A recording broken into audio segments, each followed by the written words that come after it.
దివంగత కమ్యూనిస్ట్ నాయకులు సురవరం సుధాకర్ రెడ్డి గారి సతీమణి విజయలక్ష్మి తమ వారసత్వ ఆస్తిని ప్రజల అవసరాల కోసం విరాళంగా ఇచ్చి గొప్ప ఆదర్శం చాటారు.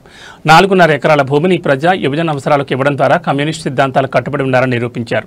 సురవరం సుధాకర్ రెడ్డి జీవితం ఎల్లప్పుడూ ప్రజాసేవకి అంకితమైంది. ఆయన బతుకున్నప్పుడు ప్రజల కోసం నిరంతరం శ్రమించారు. మరణానంతరం ఆయన దేహాన్ని వైద్య విద్యార్థుల పరిశోధనల కోసం దానం చేశారు. ఇప్పుడు ఆయన సతీమణి విజయలక్ష్మి తనకున్న ఆస్తిని కూడా ప్రజలకే అంకితం చేశారు. ప్రత్యేకించి యువజనుల కోసం దాన్ని కేటాయించాలని చెప్పి మేము అనుకున్నాం.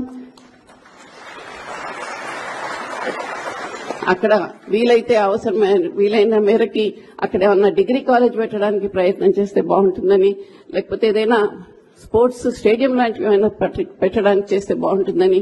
ఎందుకంటే మహబూబ్ నగర్ జిల్లా ఈ చివరికి వచ్చే వరకు ఈ ప్రాంతంలో డెవలప్మెంట్ అనేది చాలా తక్కువగా ఉంది. గద్వాల్ వచ్చి అది బార్డర్ ఏరియా. ఈ బార్డర్ ఏరియాలో ఉమ్మడి నల్గొండ జిల్లాలో కూడా ఈ బార్డర్ ఏరియాలో డెవలప్మెంట్ అనేది మరీ తక్కువగా ఉంది.